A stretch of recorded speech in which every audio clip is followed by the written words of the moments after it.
Bueno, buen día a todos. En primer lugar, contarles que por disposición del director de ARCA, Juan Paso, y el director de la DGI, Andrés Vázquez, se van a eliminar 695 cargos en la Dirección General Impositiva, creados gran parte de estos cargos durante el gobierno anterior, y es aproximadamente un 27% de la estructura de esta dependencia.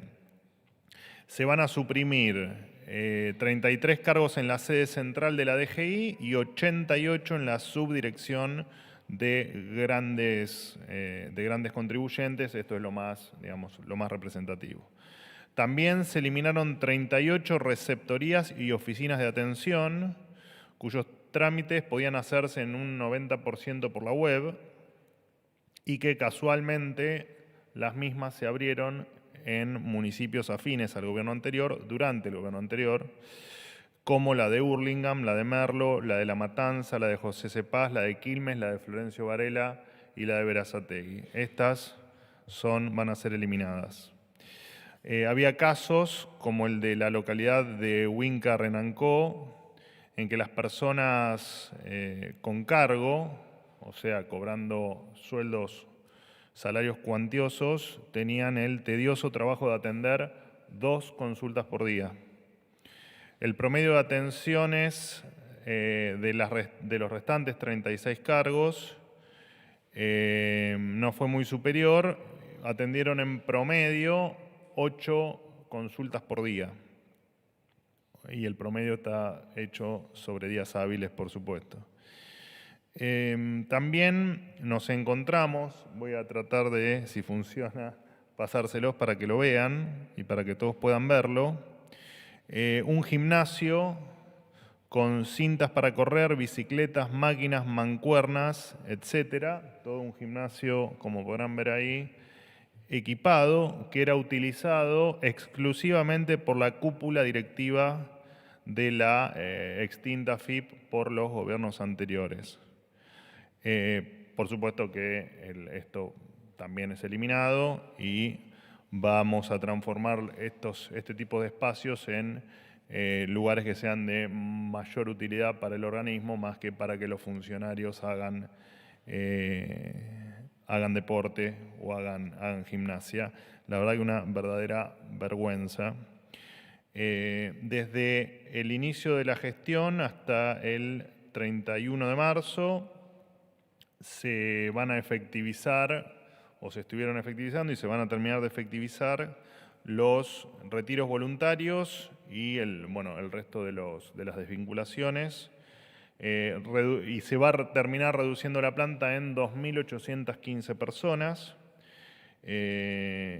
Solo a título de dato de color, desde el año 2001, que no se modificaban estructuras en la extinta FIP, en lo que hoy denominamos ARCA. Cabe destacar que en el marco de la reestructuración que empezó en octubre del año pasado, con el fin de que en la vieja FIP, en la ex AFIP, el titular de la cartera y sus directores dejaran de cobrar la llamada cuenta de jerarquización, por lo que el primero, el titular de la agencia, cobraba más de 30 millones de pesos y los segundos más de 17 millones de pesos. Ustedes recordarán cuando anunciamos esto, ese fue el inicio de toda una reestructuración que teníamos pensada y que seguiremos aplicando de aquí hacia adelante. Por supuesto que, como decimos siempre, la motosierra es infinita y no se detiene. En otro orden de cosas, contarles que Argentina rompió récords históricos en exportación de carne vacuna, luego de superar en 2024 las 935.000 toneladas exportadas. Es la primera vez en 100 años, en un siglo, que se supera la barrera de las 900.000 toneladas. El anterior récord fue de 981.000 toneladas que se había alcanzado en el año 1924, hace exactamente un siglo atrás. El crecimiento del año pasado implica un incremento del 10% del volumen y un 9% en los valores respecto al año anterior, o sea, respecto a 2023, De la producción del 2024, el 29,4% se exportó a 53 mercados internacionales, 11 más que el año previo, que habían sido 42. Algunos de ellos, de los mercados relevantes donde se ha exportado carne, ha sido China, la Unión Europea, Israel, Estados Unidos y Chile. Todos ellos incrementaron sus compras, como es el caso, por ejemplo, de Estados Unidos, que incrementaron sus compras en un 45%. Además, las exportaciones de cortes congelados en volumen subieron un 10%. Para impulsar aún más, por supuesto, el excelente desempeño del sector, hoy se eliminó la prohibición de exportar ganado en pie, una medida que estaba vigente desde 1973 y que en 50 años a nadie se le ocurrió modificar o nadie quiso modificar. Esta medida va a abrir, por supuesto, nuevos mercados, va a alentar la competencia, va a favorecer el libre mercado. Unos 92 países permiten la exportación de ganado en pie, o sea que si uno toma los países ganaderos, claramente son la gran mayoría las que permiten este tipo de operaciones o de exportaciones. Mientras algunos asfixiaban a la industria de carne con restricciones absolutamente insólitas y conocidas, por supuesto, por todos ustedes, como la prohibición de exportar vacío, asado, matambre y nalga por considerarlos cortes populares, este gobierno trabaja para retirar cada uno de los obstáculos que ahogan las fuerzas productivas. Por otro lado, recordar que hace un año se aprobó la resolución que permitió la llegada de nuevas empresas de telecomunicaciones a la Argentina, como la reconocida Starlink. Desde entonces se instalaron miles de equipos en Argentina y miles de argentinos de localidades alejadas de las grandes ciudades lograron tener conexión a Internet de alta velocidad. Algo impensado bajo la antigua legislación diseñada por la política y los empresarios prebendarios. Este es el beneficio de la libertad de competencia en los rubros de comunicaciones, así que les deseamos que sigan teniendo éxito y en el caso puntual de Starlink que siga avanzando con todos los servicios que pueden brindar aquí en la República Argentina. Por último, contarles que la entidad Republican Action for Argentina, representada por el abogado Fernando Irazú, realizó una presentación el 17 de febrero ante la jueza Presca de la Corte del Distrito de Estados Unidos para el Distrito Sur de Nueva York, solicitando intervenir en el caso Petersen. El gobierno argentino, a través de la Procuración del Tesoro de la Nación, presentó una respuesta en la que reitera su compromiso con que se investiguen los hechos que rodearon la adquisición de las acciones de YPF por parte de la familia Eskenazi. En este sentido, la respuesta expresa también la firme voluntad de este gobierno en colaborar con el gobierno de los Estados Unidos en cualquier investigación que pueda arrojar luz sobre los hechos y circunstancias que rodean este asunto, sin que ello implique abandonar sus planteos en el sentido de que los tribunales estadounidenses no son el foro adecuado para resolver las pretensiones de los demandantes en este caso. Quien estará a cargo de llevar adelante la estrategia de la defensa argentina en este caso es Juan Ignacio Estampalija, subprocurador del Tesoro de la Nación.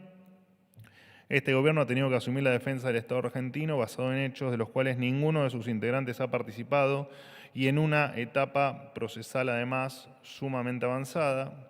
Frente a esta situación heredada, continuará haciendo todo lo que está a su alcance para buscar alternativas de solución que permitan, a pesar de la enorme dificultad que ello presenta, revertir la sentencia o mitigar su impacto. La República Argentina continuará haciendo uso de su derecho de legítima defensa y agotando instancias judiciales en pos del bienestar de todos los argentinos. Bueno, hasta aquí lo mío, los escucho. ¿Qué tal? Buen día, Manuel. Miguel Nicolich. Hola, Miguel, ¿cómo andás? ¿Qué tal, Manuel? Para Radio Rivadavia. Más allá de que el juez Ariel Lijo consiga su licencia, ¿cuál considera el gobierno que sea el momento oportuno para someter en el Senado el aval para que comience a ejercer sus funciones en el alto tribunal tanto el doctor Ariel Lijo como Manuel García Mansilla? La otra pregunta, si me permitís, es En el caso de que fuese rechazados, ¿el gobierno tiene un plan B? ¿Cuál sería? Y además, ¿es cierto que consideran la posibilidad de que el año próximo, nuevamente por decreto, prolonguen sus funciones? Muchas gracias. Bueno, nosotros lo hemos dicho siempre, la instancia de nombrar jueces en comisión iba a estar siempre sujeta a que entendamos que la justicia podía tener algún tipo de inconveniente en su funcionamiento. Y entendemos también que prácticamente ha pasado un año desde la presentación de los pliegos y que, habiendo pasado todas las instancias necesarias, no se ha logrado que el Senado apruebe efectivamente los pliegos o que le dé curso a los pliegos, lo cual nos apena mucho y entendemos que efectivamente era el momento de nombrarlos en comisión, como ustedes bien saben, en tanto y en cuanto dure el periodo legislativo ordinario. Por lo tanto, el resto del proceso que tenga que seguir en la Cámara de Senadores es un tema que sigue siendo responsabilidad de la Cámara de Senadores, no entendiendo bien las razones, habiendo cumplido con los requisitos técnicos y de idoneidad, que haya ocurrido lo que ocurrió, porque en definitiva no estamos hablando de cuestiones partidarias, estamos hablando de cuestiones técnicas y de idoneidad, quienes o las cuales están cumplidas de sobremanera por ambos. Bueno, de hecho, uno de los dos llegó a tener dictamen. Así que simplemente es la decisión del presidente de avanzar y de que la justicia sea, en el caso de la Corte Suprema, con la importancia que reviste el máximo tribunal, por supuesto, de tener a todos sus miembros después de, te repito, casi un año sin que esto avance como corresponde en el Senado. Así que veremos cómo se siguen desenvolviendo los hechos. No hay mucho más no hay futurología para hacer acá. O sea, el gobierno apunta directamente a que sea la propia Corte la que determine que ejerzan sus funciones los doctores Lijo y García Mansilla. Pero ¿por qué no irían a hacerlo? En el caso de que no lo apruebe el Senado. Bueno, pero eso, a ver, te repito, los jueces están designados en comisión y esa es la decisión del presidente y es lo que está ocurriendo, digamos. Y se seguirán los pasos legales que se requieran para que esto efectivamente sea así. No hay mucho más para aclarar. Después de, te repito, de un año que el Senado, teniendo pliegos de 2 personas que cumplían con los requisitos técnicos y de idoneidad, no han logrado avanzar. Y por supuesto está dentro de las atribuciones constitucionales del presidente, ¿no? Está de más aclararlo. Jaime. Hola Manuel, ¿cómo estás? Jaime Rosenberg, del Diario de la Nación. Consultarte por la votación de días atrás en las Naciones Unidas, la abstención argentina en la condena a Rusia. Escuchamos las explicaciones del canciller, pero quería saber si, bueno, hubo alguna comunicación del presidente con su par de Ucrania, Volodymyr Zelensky, para, bueno, transmitirle o informarle el porqué de esa votación, el porqué de esos votos, que claramente perjudica a Ucrania en su pelea con Rusia. Si pensás que las relaciones con Ucrania y con la Unión Europea se resienten por este voto. Y una cosa agregada de otro tema es si nos podés explicar las razones por las que el presidente hace un decreto designando en comisión a Alex Oxenford como embajador en Estados Unidos, tomando en cuenta que su trámite está en el Senado, digamos, está corriendo en el Senado con los plazos del Senado, digamos. Gracias. Estuviste bien aclarando con los plazos del Senado, ¿no? Bueno, no se comunicó con su par ucraniano. Lo que te puedo decir es que nosotros siempre tuvimos como prioridad, en el caso de la invasión de Rusia en Ucrania, la paz por encima de cualquier otra cuestión. Y lo cierto es que nos parecía que la mejor manera de intentar la paz, que hasta ahora no se había logrado, más allá de todos los esfuerzos que se habían hecho, que efectivamente la resolución de Estados Unidos era una oportunidad para intentar avanzar en esta línea y terminar con el dolor de un montón de de gente que está sufriendo desde hace mucho tiempo. Así que no es ni más ni menos que eso, y eso no implica absolutamente ningún resentimiento en la relación, ni con Europa, ni con ningún otro país. Fue simplemente eso, digo, no. Pero bueno, no sé si quedó. ¿Cuál era la otra pregunta? Perdóname. Designación de Oxenford por decreto, en comisión, digamos, tomando en cuenta que, bueno, tiene que ir al Senado, explicar, debería, según los pasos legales, ¿no?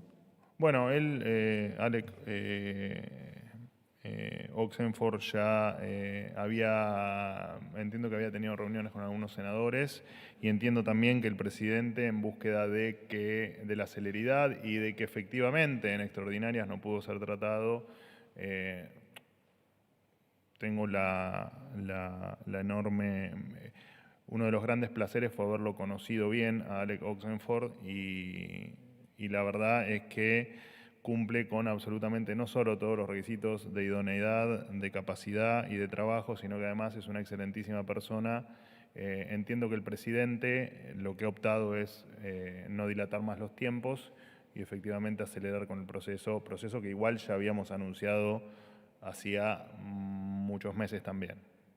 ¿Cómo estás, Manuel? Pablo Lapuente para Letra P. ¿Cómo andas? ¿Bien? Muy bien, ¿vos? Bien. Te quería hacer una consulta también casi a 2 semanas de que se conozca el caso Libra, si ya tienen determinado quién será finalmente el abogado del presidente, si va a ser Mariano Cunio Libarona, como se estimó, se rumoreó en algún inicio, o si será alguien también del estudio de abogados en el que él trabajó. Y déjame hacerte una pregunta también sobre este mismo caso. Hoy se conoció en el boletín oficial la designación de la jefa de gabinete del Ministerio de Justicia al frente de la UTI, que tiene que investigar esto, si les parece suficientes garantías de transparencia que una funcionaria investigue al presidente. Y por otro lado, también ayer se conoció una noticia en el Congreso, una reunión en la que supuestamente se iba a limitar el acceso a la prensa y a los fotógrafos en la Asamblea Legislativa, si esto es así y quién dio la orden. A ver, empiezo por el final. Entiendo que no es así, pero todavía lo cierto es que estamos haciendo las avanzadas, que es el procedimiento habitual que se hace en todas las presencias del presidente, pero bueno, especialmente en una de tamaña envergadura como tiene la apertura de sesiones ordinarias. Simplemente, y para que lo tengas de dato, el año pasado tuve la misma pregunta que me estás haciendo vos. Nos acusaron de antidemocráticos y de estar en contra de la prensa, y era simplemente que habíamos movido de lugar a los periodistas por una cuestión de protocolo y de seguridad.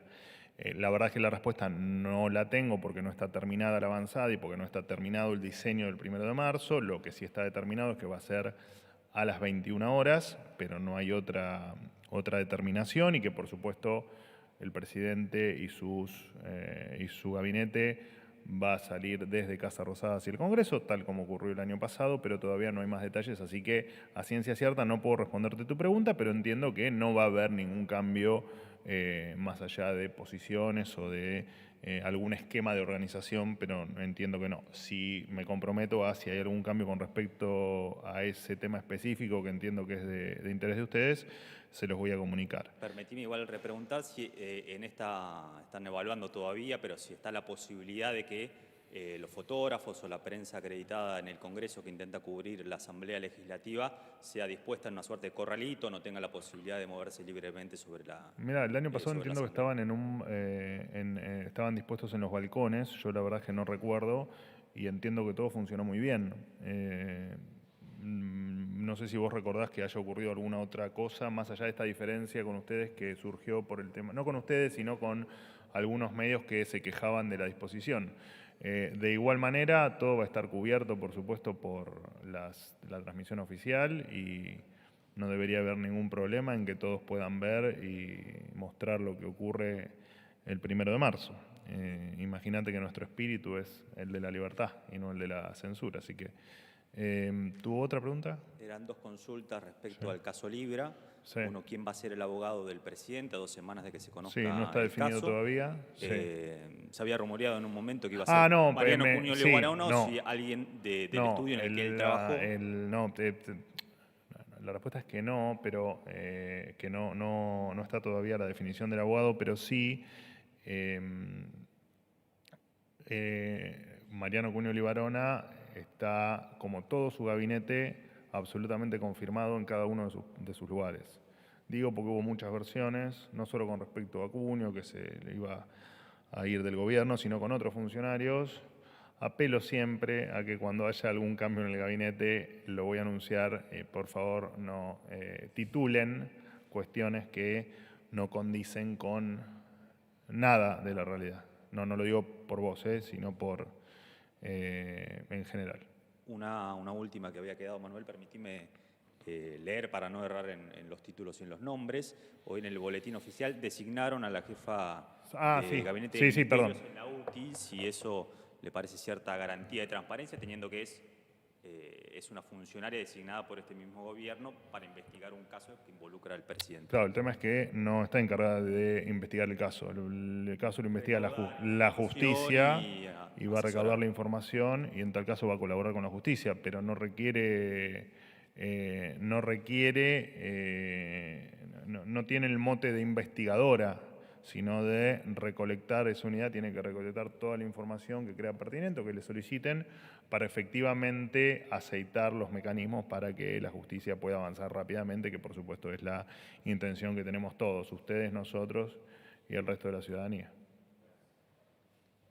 ¿Qué tal, Manuel? Buen día. ¿Cómo andas? ¿Bien? Hernán Mundo, de Radio Nacional. Quería preguntarte, profundizar respecto de lo que señalabas sobre lo que espera el gobierno del Senado particularmente. ¿Considera que es un espacio inviable para avanzar en la aprobación de los tanto del juez Lijo como de Manuel García Mansilla? Leo dos frases en ese sentido. Ayer el comunicado del bloque de senadores de Unión por la Patria que indica que esta forma de designación es manifiestamente inconstitucional y conforma una nueva afrenta al sistema republicano, democrático y federal. Dice, además, este comunicado... ¿Eso quién? ¿El comunicado de quién era? El comunicado de los senadores de Unión por la Patria.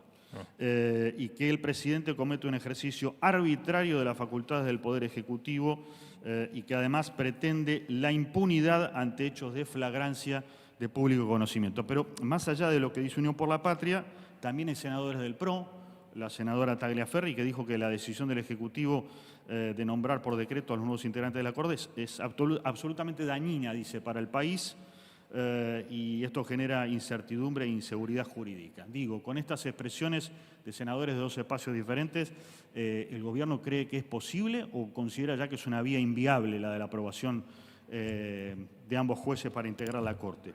Y por otro lado, una pregunta de orden internacional, pero que tiene que ver con la Argentina, por supuesto. El gobierno no se ha pronunciado formalmente sobre la salud del Papa. ¿Tiene previsto hacerlo? ¿El presidente tiene previsto comunicarse con los allegados al Papa Francisco? ¿Podemos esperar algo en ese sentido? Gracias. Bueno, a ver, con respecto al comunicado de Unión por la Patria, te hago simplemente un punto, una nota al pie. En general, el kirchnerismo, la izquierda, cuando no están en el poder, todo lo que está en el poder es una dictadura y es antidemocrático, pero es una práctica habitual. Pasó con todos los gobiernos donde ellos no eran parte. Así que poco importa efectivamente que ellos nos traten de antidemocráticos o de que atentamos contra la Constitución. Dicho esto, un año estuvo el Senado en posición de resolver este tema y no lo hizo.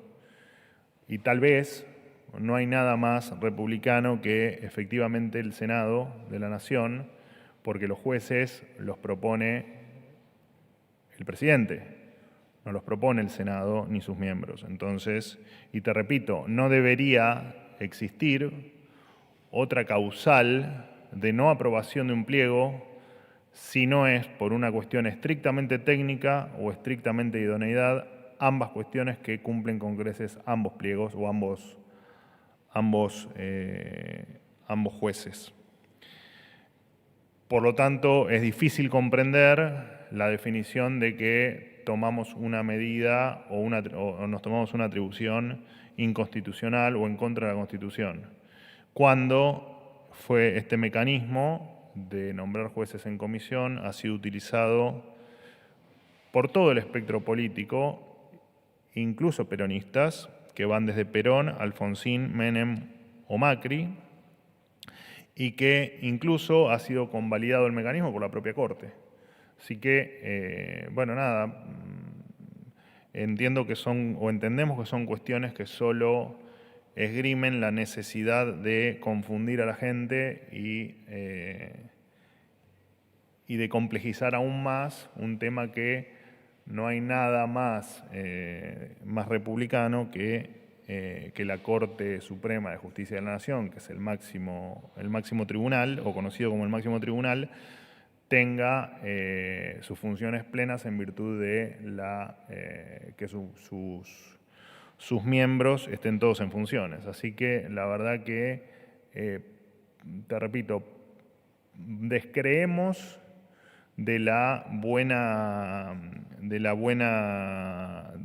digamos, del fin último de los comunicados. Entendemos que todo ha sido, y ellos lo saben, dentro de la ley, dentro de la Constitución y un mecanismo ya utilizado. Así que todo lo que digan en realidad reviste más cuestiones políticas que cuestiones netamente de los pliegos de los jueces. Y con respecto a...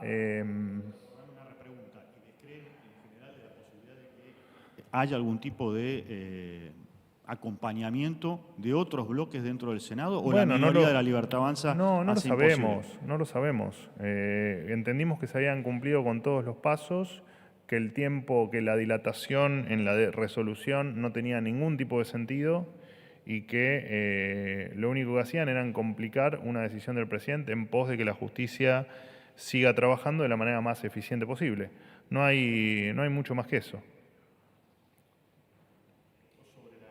Salud del Papa, si va a haber una expresión oficial y particularmente del presidente. No, a ver, en principio, tanto el presidente como todos los que formamos parte del gobierno rezamos por él, esperamos una pronta recuperación y nuestro secretario de Cultura están en permanente comunicación con el círculo íntimo del Papa Francisco e incluso han participado aquí en Buenos Aires de algunos encuentros para rezar y para pedir por la salud del Papa. Así que sí, estamos en permanente contacto claramente y te repito, rezamos y el presidente también lo hace por su pronta recuperación. ¿Qué tal, Manuel? Buen día. Eduardo ¿cuántos son? ¿Por cuánto vamos? 5. Hacemos muchas preguntas, pero somos 5. Eduardo Menegazzi para Infobae. La primera para consulta... No lo tengo a Pablito que te tapa, pero... La primera los altos siéntense atrás. Básico. Ahí está. La primera consulta es sobre la postura que ya anunciaron algunos legisladores en el Congreso de la Nación, que dijeron que no van a estar presentes en el inicio de las sesiones ordinarias el sábado que viene. ¿Qué opina el presidente Milei de esta posibilidad? Y la segunda es, ayer hubo un episodio en la ciudad de La Plata, un episodio violento que terminó con la muerte de una nena de 7 años. Los imputados son menores de edad. Si el gobierno va a impulsar este año uno de los proyectos que había anunciado sobre la baja de la imputabilidad de los menores. Gracias. Bueno, te respondo la última pregunta, que es la más concreta. Efectivamente es un tema en agenda, es un tema que la propia ministra Bullrich lo ha dicho y efectivamente es algo en lo que vamos a trabajar. Lo que pasó en La Plata es una aberración más de asesinos que, independientemente de su minoría de edad o de no haber cumplido la mayoría de edad, efectivamente no pueden seguir conviviendo en sociedad matando gente. Perdóname, ¿me repetís la primera pregunta? Sobre la postura que van a adoptar algunos legisladores en las sesiones, en el inicio de las sesiones perdón, ordinarias, sí. que ¿Quiénes dijeron son? que no van a ir. ¿Quiénes son los que no van a ir? Bueno, hasta ahora lo anunciaron los senadores de Unión por la Patria, pero también hay otros bloques que quizá dijeron que van a enviar una representación o que no van a estar en su totalidad No, en bueno, la Asamblea habrá casos, por Legislativa. supuesto, que no podrán estar por cuestiones de compromisos o personales o laborales. Eso, la verdad es que lo desconocemos y, por supuesto, eso puede ocurrir, ha ocurrido siempre. En el caso de una decisión de no ir, bueno, no sé si reviste en algunos casos, como los que me mencionás vos, algún otro tipo de cuestión. Entiendo que, y en virtud de lo que decía el compañero Menegazzi, bueno, son los mismos que hablan de un gobierno inconstitucional, un gobierno antidemocrático, un gobierno vestido de una dictadura. Me parece que el 1 de marzo es un día que, más allá que, por supuesto, entendemos que especialmente durante el gobierno anterior, perdió valor porque lamentablemente la voz o la palabra del expresidente Alberto Fernández, a medida que iba pasando el tiempo, perdía cada vez más valor, pero para nosotros el 1 de marzo es un evento que reviste suma importancia institucional y suma importancia republicana. Si dentro de los casos que me mencionás escapa la fuerza mayor y escapa cuestiones de índole personal, bueno, por supuesto que nos parece que deberían rever su posición. Última pregunta. Buenos días, portavoz. Ana Delicado Palacios, corresponsal Buenas. de la agencia Sputnik. Bien, gracias.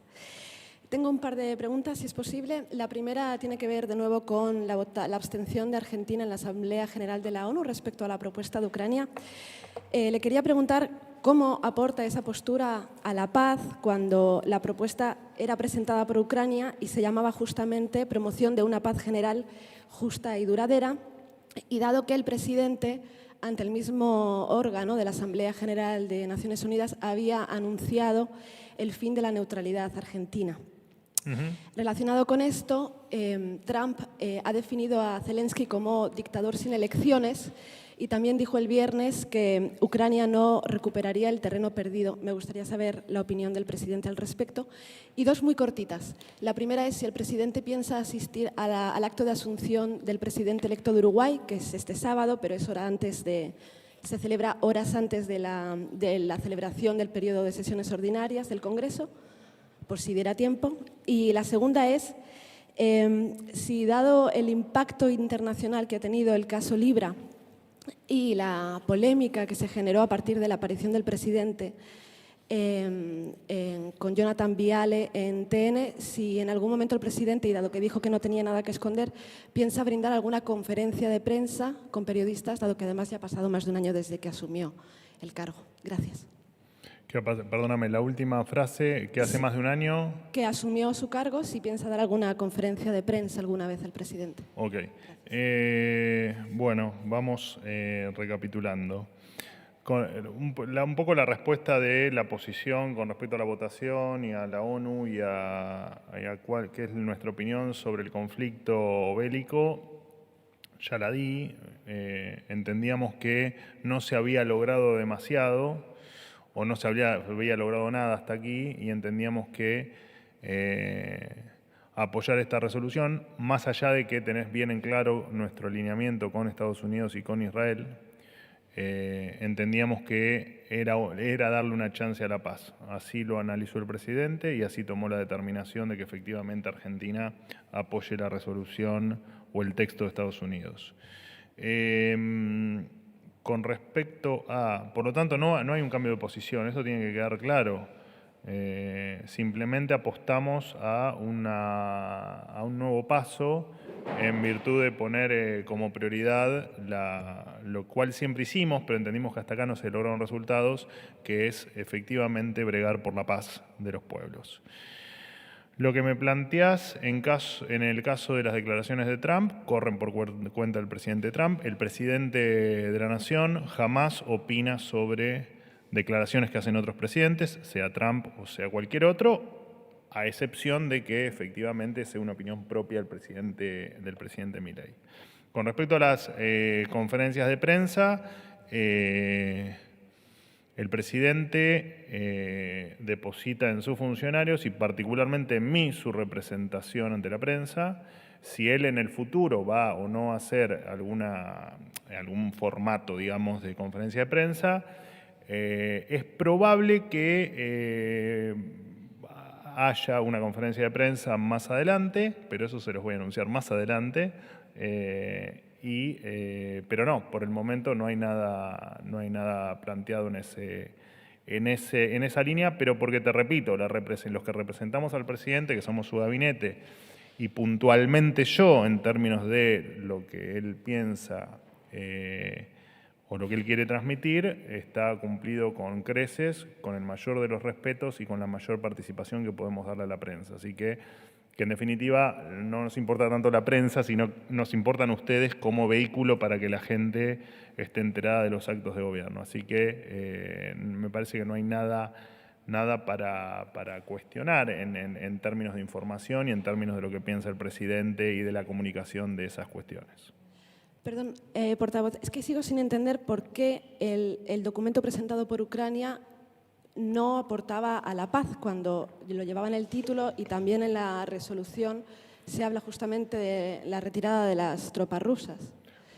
Porque te repito, porque nosotros en el llamado a la paz entendíamos que la resolución de Estados Unidos tenía un condimento de de que Estados Unidos no estaba involucrado directamente en el conflicto y Ucrania claramente sí. Entonces simplemente nos pareció más oportuno en este momento votar por esta resolución. No hay mucho más que eso para aclarar. Pero Estados Unidos aportó financieramente a Ucrania, o sea que sí que estaba involucrada en el conflicto. Sí, también, pero no era parte de la guerra. En todo caso, esta decisión va a poder modificar a futuro las relaciones entre Argentina y Rusia. Bueno, es lo que me preguntó tu compañero. No vemos que esta definición tenga ningún tipo de implicancia en ninguna de las relaciones que Argentina tiene con el resto del mundo, no, para nada. Bueno, gracias. Solo una aclaración que les quería hacer. Ayer hubo por un compañero de ustedes, Fabián Wallman, hizo una referencia y lo digo porque es un tema muy importante para nosotros, el poner en valor a los veteranos de guerra. Hizo una mención sobre una bandera que habíamos quitado del patio Malvinas, solamente para aclararle a él y a todos los que, por supuesto, les quedó alguna duda. Bueno, esta bandera se vincula no con la guerra de Malvinas en sí, ahí está Fabián. Traje, para aclarar de dónde estoy leyendo, el informe del museo, donde aclara todas las circunstancias y me gustaría compartirla con ustedes. Te repito, no porque lo hayas expuesto vos, sino porque me parece que es un caso que amerita la explicación. Esta bandera se vincula al operativo Cóndor, que fue una acción armada llevada a cabo los días 28 y 29 de septiembre del año 1966 por un grupo de argentinos que tomaron un avión de Aerolíneas Argentinas que viajaba de Buenos Aires a Río Gallegos, forzaron su aterrizaje o desviaron su rumbo hacia las Islas Malvinas, habitadas por el Reino Unido. Una vez allí, los argentinos izaron 7 banderas, tomaron como rehenes a algunos isleños, exigieron al gobernador que reconozcan a las islas como argentinas, y una de esas 7 banderas fue la que llegó a la dependencia del gobierno el 2 de abril del 2014. Y fue colocada en el patio, que de hecho se denomina Patio Malvinas desde ese momento, fue colocada allí. Esta no es la primera vez que la bandera se retira para tareas de conservación. De hecho, durante el periodo de pandemia, el mismo Museo de Casa Rosada que me prepara este informe, solicitó que se ponga a resguardo esa bandera y efectivamente el 17 de marzo de 2020, entrando en lo que después fue el decreto de la cuarentena, se efectivizó el retiro de la bandera.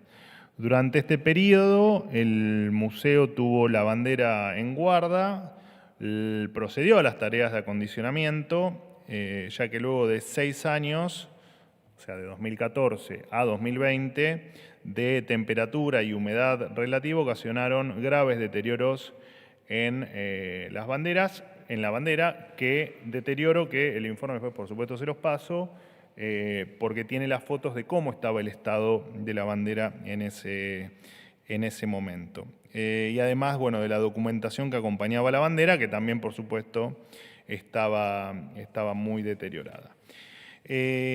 No hay, bueno, y ahora vuelve a ocurrir lo mismo. Les leo, y no los aburro más, les prometo, el anexo del informe con específicamente el informe técnico. La bandera presentaba numerosos deterioros, roturas, decoloración, faltantes, deshilachados, suciedad general, así como dobleces que se efectuaron al adaptar el tamaño del textil a la vitrina donde estaba.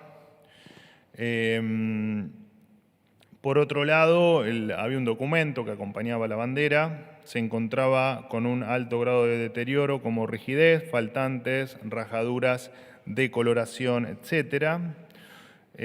Todos estos fueron producidos, según el análisis que hizo el propio museo, por la sobreexposición a la luz solar directa, cambios de temperatura y por la fuerza que realiza el textil al exponerse de forma vertical como estaba o como estuvo parte del tiempo allí en el patio Malvinas. Bueno, les decía, el documento que acompañaba la bandera está en un estado desfavorable, presentando roturas, rigidez, oxidación, y este se encontraba sujeto mediante ganchos metálicos al textil, lo que eso implica un grado de deterioro incluso mayor. Y bueno, efectivamente el museo toma la decisión de retirar la bandera por considerar que el daño podía llegar a ser irreversible. Bueno, en el mismo documento, no se los voy a leer para no seguirlos aburriendo, después el análisis se los puede acercar. Está el proceso que se le va a realizar a la bandera y, bueno, nada, la bandera después se estimará si, por cuestiones propias del patio Malvinas y de la intemperie, o que le da el sol directo en realidad, que es lo que más remarca el informe técnico, si efectivamente la bandera debe seguir estando ahí o no. Eso es una evaluación que hará el propio museo y no directamente nosotros. Solamente una aclaración más y con esto termino. El puerto Stanley, al que Fabián hace referencia en su tuit, se llama Puerto Argentino, en consonancia con nuestro reclamo por la soberanía de las islas. Bueno, sugerimos a todos que, como es un tema que todos defendemos la soberanía de las islas, que efectivamente se hagan cuando uno nombra cuestiones, se haga con propiedad. Muchísimas gracias.